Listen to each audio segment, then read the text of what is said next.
Hello everyone, welcome to PT academic point. Sahil this side. आज की video में हम reading and writing fill in the blanks के कुछ क्वेश्चंस को प्रैक्टिस करेंगे, जो कि आपके पीटी के मोस्ट डिफिकल्ट टास्क में से एक है। इस वीडियो का मेन पर्पस यही है कि किस तरीके से आप इस टास्क को अटेम्प्ट कर सकें with the help of grammar rules, collocations और सेंटेंसेस के मीनिंग को समझ के। तो वीडियो का एंड तक जरूर देखना है and without wasting any further time let's quickly start the video.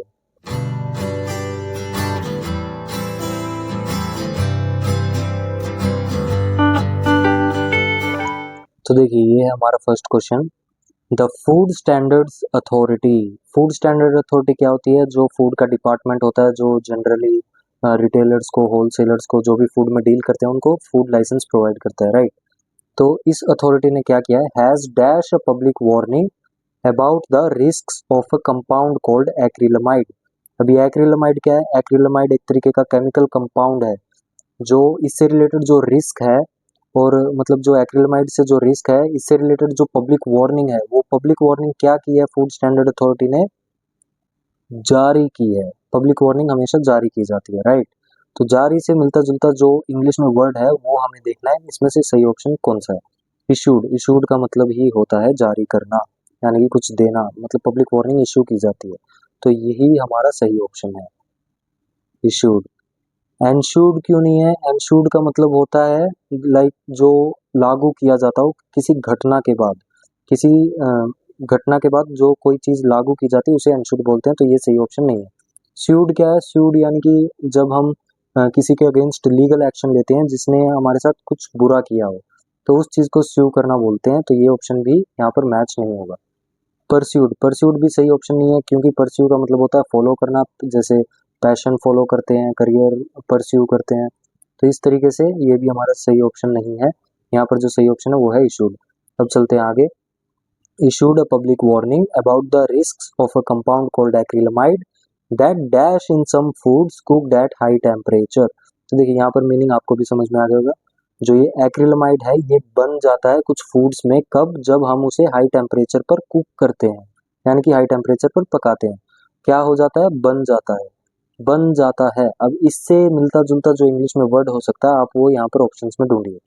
Performs नहीं हो सकता। परफॉर्म्स तो बेसिकली यार कुछ परफॉर्म करना हो गया, जैसे एक्टिविटी परफॉर्म करते हैं, तो ये सही ऑप्शन नहीं है। ट्रांसफॉर्म्स हो गया, जैसे कुछ बदलना, तो ये भी सही ऑप्शन नहीं है। फॉर्म्स। फॉर्म्स का मतलब होता है बनना। So that forms in some foods cooked at high temperature, तो यही है हमारा सही ऑप्शन, फॉर्म्स। डीफॉर्म्स नहीं है। डीफॉर्म्स का मतलब होता है किसी चीज को किसी चीज का फॉर्म बिगाड़ना, डीफॉर्म करना। तो ये सही ऑप्शन नहीं है। अब चलते हैं आगे। This means that people should avoid dash there roast potatoes. देखिए, यहाँ तक की इन्फॉर्मेशन से हमें इसका यहाँ पर कौन सा ऑप्शन आएगा ये पता नहीं कर सकते हैं, तो इसलिए कोमा के बाद जो है वो भी पढ़ के देखते हैं। Reject thin crust pizzas. Thin crust pizzas जो होते हैं वो हमें रिजेक्ट करने चाहिए, वो हमें नहीं लेने चाहिए। क्या होते हैं थिन क्रस्ट पिज्जास? वो तब बनते हैं जब उन्हें हाई फ्लेम पर पकाया जाता है, हाई टेम्परेचर में पकाया जाता है। And only easily toast there bread. सिर्फ ब्रेड को ही टोस्ट करना चाहिए। तो this means that people should avoid dash there roast potatoes. तो सोचिए कि जब हम पोटैटोज को हाई टेम्परेचर में कुक करते हैं तब क्या होता है? तब हमें चिप्स मिलते हैं। एग्जाम्पल के तौर पे बता रहा हूँ, चिप्स मिलते हैं। चिप्स क्या होते हैं? क्रिस्पी होते हैं। क्रिस्पी होते हैं, राइट। अब ऑप्शंस देखिए, poaching, boiling, crisping. Crisping their roast potatoes. So people should avoid crisping their roast potatoes. ये हमारा सही ऑप्शन है। पोचिंग नहीं है। पोचिंग का मतलब होता है जैसे फूड को किसी थोड़े से लिक्विड में बॉईल करना, फिर बॉइलिंग हो गया, बॉइलिंग जैसे उबालना, फिर स्टीमिंग हो गया, यानी कि किसी फूड आइटम को स्टीम करना हाई टेम्परेचर पे। तो ये भी सूटेबल ऑप्शंस नहीं है। तो क्रिस्पिंग ही हमारा सही ऑप्शन है। तो ये देखिए, अब आगे चलते हैं। But where is the evidence to support such dash advice. अब जैसे कोई एक बंदा बोल रहा है कि भाई सबूत कहाँ है जो इस एडवाइस को सपोर्ट करता हो, इस फालतू एडवाइस को। उस बंदे के लिए तो वो फालतू एडवाइस है ही, इसलिए वो सबूत मांग रहा है। तो फालतू की एडवाइस, जो ऐसी एडवाइस जो फालतू में किसी के अंदर डर पैदा कर रही है, चिंता पैदा कर रही है, राइट। तो अननेसेसरी फियर या वरी पैदा कर रही है। तो अब इससे मिलता जुलता ऑप्शन हमें यहाँ पर चेक करना है कि इनमें से कौन सा हो सकता है। अलार्मिस्ट। मैं आपको बता दूं, अलार्मिस्ट का मीनिंग ही होता है that something causes unnecessary fear और वरी। तो ये जो पहला ऑप्शन है यही हमारा सही ऑप्शन है। बाकी के ऑप्शन नहीं है, क्योंकि फाइनेस्ट का मतलब होता है बेहतरीन, तो बेहतरीन एडवाइस ये सेंस नहीं खा रहा है, तो ये सही ऑप्शन नहीं है। पॉपुलिस्ट, पॉपुलिस्ट का मतलब जैसे कोई पर्सन और खासकर जो पॉलिटिशियन होते हैं जो लोगों के हित में बात करते हैं, उनकी कंसर्न समझते हैं, तो इसका मीनिंग वो है, तो ये ऑप्शन भी सही नहीं है। मॉइस्ट, मॉइस्ट का मतलब होता है कोई ऐसा सब्सटेंस जिसमें मॉइस्चर ज़्यादा होता है, जो थोड़ा गीला होता है, राइट, उस तरीके की एडवाइस, मॉइस्ट एडवाइस, ये भी पॉइंटलेस है, तो ये ऑप्शन भी सही नहीं है। तो अब आगे देखते हैं। While studies have shown that acrylamide can cause neurological damage in mice. माइस क्या होते हैं? जो फीमेल माउस होते हैं उनको माइस बोलते हैं, ये आपको पता ही होगा। वाइल स्टडीज, तो स्टडीज क्या दिखा रही हैं, मतलब जो स्टडीज हैं वो ये दिखाती हैं कि एक्रिलामाइड जो है वो न्यूरोलॉजिकल डैमेज करता है, किसमें? माइस में, ठीक है। But there is no dash evidence that it causes cancer in humans, मतलब ये है कि लेकिन ऐसा कोई भी एविडेंस नहीं है, कोई भी सबूत नहीं है कि ये दिखाता हो कि एक्रिलामाइड कैंसर कोज करता है ह्यूमंस में। तो there is no dash evidence, तो क्या कौन सा एविडेंस हो सकता है? इल्यूसिव एविडेंस, इल्यूसिव का मतलब होता है कोई ऐसी चीजें जो हमें लगती हैं रियल हैं लेकिन वो नहीं होती, तो ये भी मैच नहीं हो रहा है, तो ये ऑप्शन सही नहीं है। Occlusive evidence, occlusive evidence, occlusive का मतलब होता है जो किसी चीज को रोकता हो, ऑब्स्ट्रक्ट करता हो, तो ये भी सही ऑप्शन नहीं है। रिक्लूसिव, रिक्लूसिव हम ज्यादातर किसी इंसान के बारे में बात कर रहे होते हैं, लाइक जो एंटी सोशल होते हैं, जो ग्रुप से अलग रहना पसंद करते हैं, अकेले रहना पसंद करते हैं, तो ये भी ऑप्शन सही नहीं है। फिर आता है कंक्लूसिव एविडेंस, कंक्लूसिव एविडेंस ही हमारा सही ऑप्शन है, क्योंकि कंक्लूसिव एविडेंस एक तरीके से कोलोकेशन भी है, और कंक्लूसिव का मतलब होता है किसी चीज को कंक्लूड करना, उसको पूरी स्टोरी को आखिर में ये बताना कि ये सच है। तो ऐसा कोई भी कंक्लूसिव एविडेंस नहीं है जो ये दर्शाता हो कि एक्रिलामाइड कैंसर कोज करता है ह्यूमंस में। तो इस तरीके से हमारे ये सभी सही ऑप्शंस हैं, तो इस तरीके से आपको इन्हें सॉल्व करना है। अब चलते हैं नेक्स्ट क्वेश्चन की तरफ। एज ए हिस्टोरियन, हिस्टोरियन कौन? जो हिस्ट्री के बारे में पढ़ते हैं, जो हिस्ट्रीज में पर एक्सपर्ट्स होते हैं, तो as a historian whose always dash for the text और the image that makes us reevaluate the past, यानी कि कुछ टेक्स्ट और कुछ इमेजेस जिनसे हम पास्ट को री इवेल्युएट करते हैं, उस पास्ट के बारे में हमें पता चलता है एक तरीके से। तो यहाँ पर क्या आता है? As a historian whose always dash for text और इमेजेस, जो ढूंढते हैं टेक्स्ट और इमेजेस को, यानी कि सर्च करते हैं, हुज ऑलवेज सर्चिंग, तो सर्चिंग हमारा सही ऑप्शन है। फाइटिंग नहीं है, टेक्स्ट को लेके क्या फाइट करेंगे। अकाउंटिंग नहीं है, टेक्स्ट को लेके क्या अकाउंट करेंगे। ऑप्टिंग भी नहीं है, ऑप्टिंग का मतलब होता है कुछ सेलेक्ट करना, तो ये भी सही ऑप्शन नहीं है, सही ऑप्शन है सर्चिंग। अब देखिए आगे चलते हैं। आई have become pre occupied, pre occupied का मतलब होता है किसी चीज को लेके पहले से ही अटेंटिव हो जाना, मतलब उसी चीज को दिमाग में भर लेना। I have become preoccupied with looking for dash that show our Victorian ancestors smiling, मतलब मैं क्या हो गया? प्री ऑक्यूपाइड हो गया by looking for telegraphs. Telegraphs क्या होते हैं? सिंपली कोई कोडेड मैसेजेस होते हैं जो एक जगह से दूसरी जगह ट्रांसफर किए जाते हैं, तो ये इरिलेवेंट ऑप्शन है, ये सही ऑप्शन नहीं है। पैराग्राफ्स, पैराग्राफ्स कहाँ पर देखेंगे वो पैराग्राफ, ये भी सही ऑप्शन नहीं है। फोटोग्राफ सही ऑप्शन हो सकता है, यानी कि जो फोटोग्राफ जिसे देख के हमें पता चला कि विक्टोरियन जो थे, जो हमारे एंसिस्टर्स थे, वो स्माइल करते थे, राइट, तो फोटोग्राफ सही ऑप्शन होता है। लेकिन एक और ऑप्शन देख लेते हैं, फोनोग्राफ, फोनोग्राफ एक म्यूजिकल इंस्ट्रूमेंट होता है, तो ये ऑप्शन सही नहीं हो सकता है, तो जो सही ऑप्शन है वो है फोटोग्राफ्स।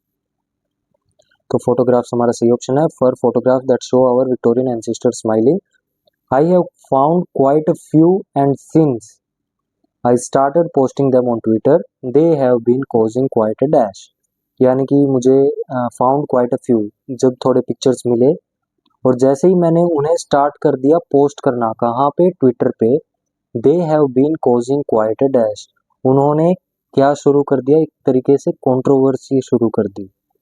यहाँ पर ऑप्शंस देखिए, प्रॉब्लम, प्रॉब्लम शुरू कर दी, ये ऑप्शन सही हो सकता है, लेकिन जैसे ही हम आगे पढ़ेंगे उसके हिसाब से हमें पता चलेगा कि प्रॉब्लम सही ऑप्शन नहीं है, सही ऑप्शन है स्टिर। स्टिर का मतलब होता है एक तरीके से कंट्रोवर्सी, विवाद। ये क्यों हुआ? Why it has been caused, result सही ऑप्शन नहीं हो सकता है, रिजल्ट क्वाइट अ रिजल्ट ये रिलेवेंट है। रो भी नहीं हो सकता, रो एक तरीके से वो जो रो एंड कॉलम वाली जो लाइंस होते हैं उसी को रो बोलते हैं, तो ये भी सही ऑप्शन है। सही ऑप्शन है स्टिर। स्टिर क्यों है? कंट्रोवर्सी, विवाद किसमें होता है? लोगों में होता है। तो इस तरीके से अगली सेंटेंस देखिए, people have been surprise to see dash that Victorians had fun could and did laugh.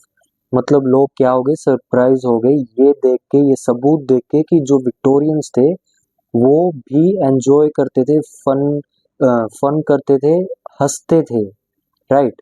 तो यहाँ पर people have been surprise to see evidence, तो यहाँ पर जो सही ऑप्शन है वो है एविडेंस। तो एविडेंस हमारा सही ऑप्शन है। पिक्चर नहीं है, ब्रीथ भी नहीं है, स्टोरी भी नहीं है। स्टोरी कौन सी है? यहाँ पर कोई सेंस ही नहीं बन रही है स्टोरी की, तो सही ऑप्शन है एविडेंस।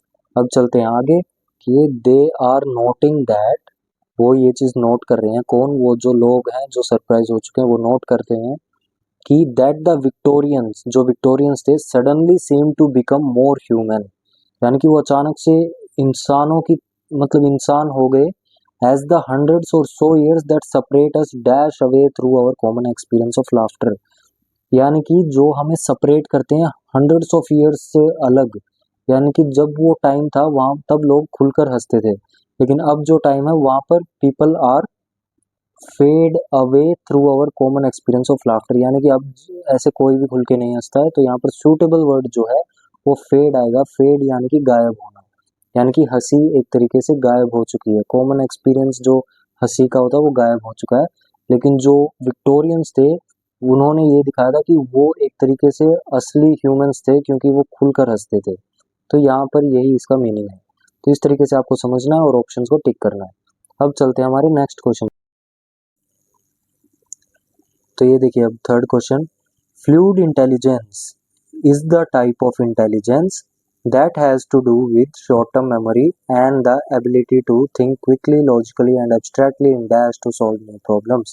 अब ये फ्लूइड इंटेलिजेंस क्या है? ये एक तरीके का सब्सटेंस होता है हमारे दिमाग में जो क्या करता है, जो शॉर्ट टर्म मेमोरी में एबिलिटी टू थिंक क्विकली, हमें जल्दी जल्दी कुछ सोचने के लिए एबल बनाता है, जो हेल्प करता है, लॉजिकली सोचने के लिए हेल्प करता है, and abstractly in dash to solve new problems, in dash to solve new problems. अब ऑप्शंस देखते हैं, इन order to solve new problems, in attempt to solve new problems, in return to solve new problems, in step to solve new problems।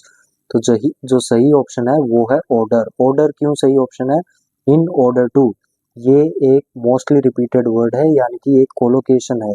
In order to, इन और to के बीच में ये mostly repeat होता है, इसलिए order is the right option. Attempt नहीं है, attempt क्योंकि पास भी हो सकता है, फेल भी हो सकता है, अटेम्प्ट इररिलेवेंट है। रिटर्न भी नहीं हो सकता है, स्टेप भी नहीं हो सकता है, ये भी मैच नहीं करता है। So the right option is order. अब आगे देखिए, it dash in young adulthood levels out for a period of time and then generally starts to slowly dash as we age। इसका मीनिंग क्या हो सकता है? हिंदी में समझने की कोशिश करिए। It dash in young adulthood, यानी कि जवानी में ये एक लेवल पर होता है, फिर क्या होता है? Levels out for a period of time and then generally starts to slowly dash as we age. तो स्लोली फिर क्या होता है? जब जैसे जैसे हमारी उम्र बढ़ती है ये कम होते रहता है। तो हिंदी में हम इसकी क्या सेंस बना सकते हैं?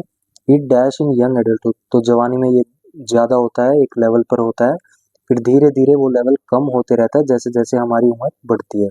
तो अब ऑप्शंस देखिए, पीक्स, डिलेस, फेड्स, कंटिन्यूज। तो कौन सा ऑप्शन सही हो सकता है?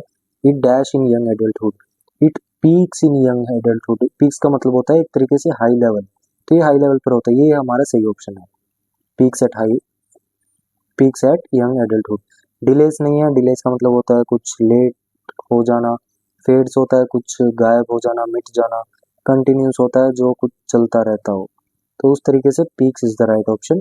Levels out for a period of time and then generally starts to slowly dash as we age. तो धीरे धीरे क्या हो जाता है? कम हो जाता है। अब कम होने से सिनोनिम इंग्लिश में क्या हो सकता है?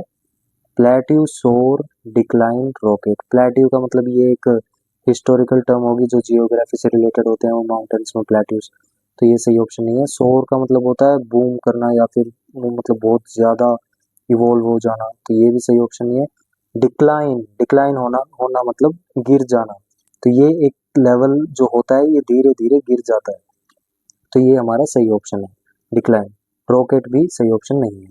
तो अब आगे देखिए, as we age but dash aging is inevitable, यानी कि जबकि एजिंग एक अनअवॉइडेबल फैक्टर है, मतलब उम्र बढ़े ही ये चीज हम कंट्रोल नहीं कर सकते, जबकि but while ageing is inevitable, तो जबकि से रिलेटेड हमें इंग्लिश में वर्ड ढूंढना था, वो वाइल है।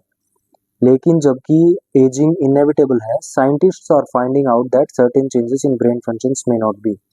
वाइल की जगह पे वाई नहीं आ सकता, वाई का मतलब होता है क्यों, विद मतलब किसी के साथ, बिकॉज का मतलब है क्योंकि, बट बिकॉज, तो ये वाले ऑप्शन सही नहीं हो सकते, तो जो सही ऑप्शन है वो है वाइल।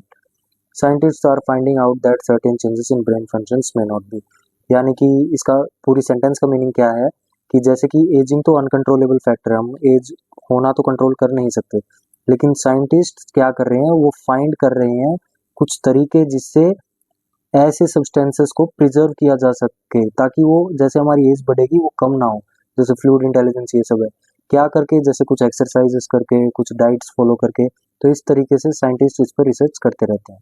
तो ये था इसका मीनिंग और ये थे हमारे सारे सही ऑप्शंस। अब चलते हैं नेक्स्ट क्वेश्चन की तरफ।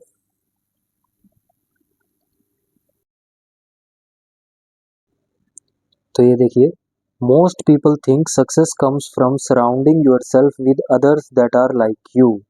तो ज़्यादातर लोग क्या सोचते हैं, वो ये सोचते हैं कि हमें सफलता तब मिलती है जब हम अपने सराउंडिंग्स में अपने एनवायरनमेंट को अपने जैसे लोगों से भर लेते हैं, उनके साथ रहते हैं, हमारे जैसे लोगों के साथ रहते हैं। सेस जोहनसन, ये कोई इंसान है जिसने ये बात कही है।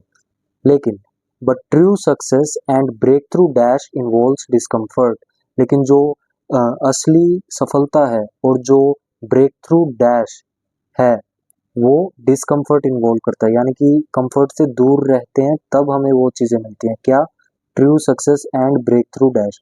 देखिए ब्रेक थ्रू के साथ ऐसा वर्ड आएगा जो ब्रेक थ्रू के साथ मोस्टली रिपीट होता हो, यानी कि कोलोकेशन वाला वर्ड आएगा। तो ऑप्शंस में देखिए कौन सा हो सकता है वो वर्ड। ब्रेक थ्रू फैसिनेशन, सुना है पहले कभी नहीं। ब्रेक थ्रू कंपोजिशन, ये भी नहीं। ब्रेक थ्रू इंटरवेंशन, ये भी नहीं। ब्रेक थ्रू इनोवेशन, यानी कि एक इम्पोर्टेंट डिस्कवरी, ये हमने सुना है। ब्रेक थ्रू इनोवेशन सही ऑप्शन है।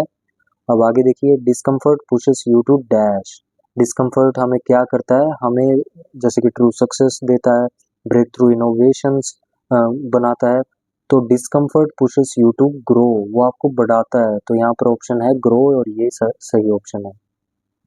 फियर नहीं है, पॉज नहीं है, हेसिटेट नहीं है, so this is the positive word that we need to select.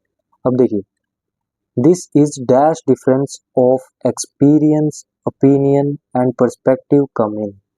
ये वो जगह है जब हमें अलग अलग एक्सपीरियंस मिलते हैं, ओपिनियन मिलते हैं, अलग अलग सोच मिलती है। ये वो जगह है, ये वो पार्ट है, ये वो हिस्सा है। This is where difference of experience, this is where, where वाला ऑप्शन सही है, बाकी ऑप्शन सही नहीं है। This is who, discomfort who होता है नहीं। विच, दिस इज विच, ये वो, विच भी सही ऑप्शन नहीं है, इग्नोर इट।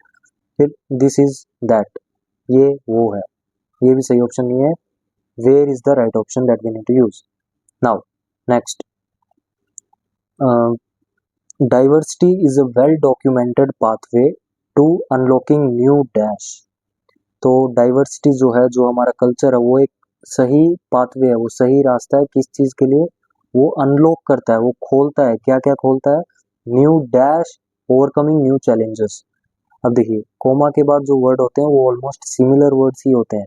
अब यहाँ पर एक जो वर्ड है वो इससे सिमिलर होगा, ओवरकमिंग न्यू चैलेंज। चैलेंजेस के साथ आपने ज़्यादातर क्या सुना होगा, opportunities, arrival, failure, loss. Opportunities ही सुना होगा डेफिनेटली, आई होप। तो देखिए, diversity is a well document pathway to unlocking new opportunities, मतलब नई अपॉर्चुनिटीज खोल देता है हमारे लिए। ओवरकमिंग न्यू चैलेंजेस, नए नए चैलेंजेस को, नई नई सिचुएशन को फेस करने के लिए। And dash new insights, and gaining new insights. Gaining का मतलब होता है प्राप्त करना, मतलब अलग अलग नजरिए का हमें एक्सपीरियंस होता है, दैट थिंग वी गेन। वो deciding new insights, standing new insights, living insights, इनमें से कोई भी ऑप्शन मैच नहीं हो रहा, जो सही ऑप्शन है वो है गेमिंग। तो इस तरीके से आपको ये ऑप्शन सेलेक्ट करने हैं, इस तरीके से ब्लैंक्स को सॉल्व करना है। अब चलते हैं हमारे लास्ट क्वेश्चन की तरफ। तो ये है 5th क्वेश्चन। तो देखिए, research has suggested that major stressors क्या होते हैं? स्ट्रेसर्स वो कारण होते हैं जिनसे हमें स्ट्रेस होता है। लाइक मेजर स्ट्रेसर्स यहाँ पर पूछा गया कि रिसर्च ये बताता है कि हमारी लाइफ में जो मेजर स्ट्रेसर्स हैं in our life are life dash, तो क्या है वो? लाइफ कलेक्शंस हैं? नहीं, इसका कोई सेंस ही नहीं बन रहा है। लाइफ एक्सपेक्टेशंस हैं, जो लाइफ से हम एक्सपेक्टेशन रखते हैं, क्या उससे मेजर स्ट्रेस होता है? नहीं। लाइफ अपीयरेंसेस है कि हम कैसे दिखते हैं, क्या उससे मेजर स्ट्रेस होता है? नहीं। लाइफ चेंजेस है, हाँ ये एक पॉसिबल ऑप्शन है, लेकिन ये हमें क्लियरली तब पता चलेगा जब हम ये आगे का पढ़ेंगे। क्या है? फॉर एग्जाम्पल मूविंग हाउस, मतलब जब हम घर बदलते हैं वो एक बड़ा मेजर लाइफ चेंज है जिससे मेजर स्ट्रेस होने की पॉसिबिलिटी होती है। मैरिज एक लाइफ चेंज है। रिलेशनशिप ब्रेकडाउन, जब कोई रिलेशनशिप टूट जाती है वो भी एक लाइफ चेंज है। So therefore major stresses in our lifes are life changes. तो ये सही ऑप्शन है, बाकी सही ऑप्शन नहीं है। तो अब दूसरा ऑप्शन क्या हो सकता है दूसरे ब्लैंक का, वो आगे पढ़ते हैं। वर्क रिलेटेड फैक्टर्स, मतलब वर्क से रिलेटेड जो भी फैक्टर्स होते हैं, डैश अनएम्प्लॉयमेंट एंड बोर्डम, जैसे कि अनएम्प्लॉयमेंट एंड बोर्डम, ये हिंदी में हम सेंस लगा के ऐसे बोल सकते हैं कि जो वर्क रिलेटेड फैक्टर्स होते हैं जैसे कि अनएम्प्लॉयमेंट एंड बोर्डम और also common dash of stress. तो अब ये देखिए, यहाँ पर जो सेकंड ब्लैंक के ऑप्शंस हैं, have included, including, include, to include, इनका मीनिंग तो ऑलमोस्ट सेम है, लेकिन मैं आपको बता दूं कि जो जब इस तरीके के ऑप्शंस होते हैं जिनका मीनिंग ऑलमोस्ट सेम होता है, तब वहाँ पर ग्रामर रूल भी अप्लाई होता है। वो ग्रामर रूल क्या है? Work related factors, comma, comma के बाद ब्लैंक है, ब्लैंक में हमेशा आईएनजी वाला वर्ड आएगा। तो सही ऑप्शन क्या है? इंक्लूडिंग। क्यों? इसके लिए मैं आपको बता दूं कि मैंने रीडिंग से रिलेटेड एक और वीडियो बनाई थी, आप वो जाके चेक कर सकते हैं। उसमें मैंने एक ग्रामर रूल भी बताया था कि कोई भी सेंटेंस अगर एंड होती है बिना फुल स्टॉप के और वहां पर अगर कोमा लगा हुआ है और कोमा के बाद इमीडिएटली ब्लैंक है, तो ब्लैंक में हमेशा आईएनजी वाला वर्ड आएगा। ये एक ग्रामर रूल है जो आपको अप्लाई करना है। अब उसके बाद देखिए, including unemployment and boredom are also common dash of stress, मतलब अनएम्प्लॉयमेंट और बोर्डम ये भी कॉमन कारण है स्ट्रेस के लिए, मतलब जिससे स्ट्रेस होता है। कॉमन कारण, कारण से सिनोनिम मतलब मिलता जुलता वर्ड क्या हो सकता है इंग्लिश में? दैट इज कॉजेस, कॉजेस यानी कि कारण। कॉन्फ्रेंसेस नहीं है, वो एक मीटिंग होती है, वर्ड भी नहीं है, फैक्टर्स भी सूटेबल नहीं है, तो causes is the right option. तो अब आगे देखते हैं। डिफरेंसेस इन पर्सनैलिटी में also dash a part. Differences in personality मतलब पर्सनैलिटी सबकी अलग अलग होती है, तो कुछ लोगों को अलग अलग पर्सनैलिटी के हिसाब से भी स्ट्रेस होता है। अब may also dash a part, अब यहाँ पर क्या आएगा? कोलोकेशन आएगी, मतलब वो वर्ड आएगा जो ज़्यादातर अ पार्ट के साथ रिपीट होता हो। Play a part, win a part, lose a part, catch a part. आपको क्या लग रहा है कौन सा हो सकता है? Yes, the right option is play a part, क्योंकि प्ले अ पार्ट बहुत ज़्यादा बार रिपीट होते रहता है, ये कोलोकेशन वाला वर्ड है। तो ये हैं सारे सभी ऑप्शंस। तो इस तरीके से आपको ब्लैंक को सॉल्व करना है। मेन चीज़ तो यही है कि आपको उनका मीनिंग समझ में आना चाहिए। फिर दूसरी चीज़ ये है कि कुछ ब्लैंक्स पर ग्रामर रूल्स अप्लाई होते हैं, वो आप कीजिए। और कोलोकेशंस भी बहुत ज़्यादा मैटर करती हैं। मैं आपको ये गारंटी नहीं दे रहा हूँ कि हर एक क्वेश्चन में ग्रामर रूल अप्लाई होगा, लेकिन मोस्ट ऑफ द क्वेश्चंस में कोलोकेशन ज़रूर अप्लाई होती है। So that's all for the day. I hope आपको वीडियो यूजफुल लगी। Then please do like and subscribe this channel. अब मिलते हैं हमारी नेक्स्ट वीडियोस में और भी कुछ टिप्स एंड ट्रिक्स के साथ।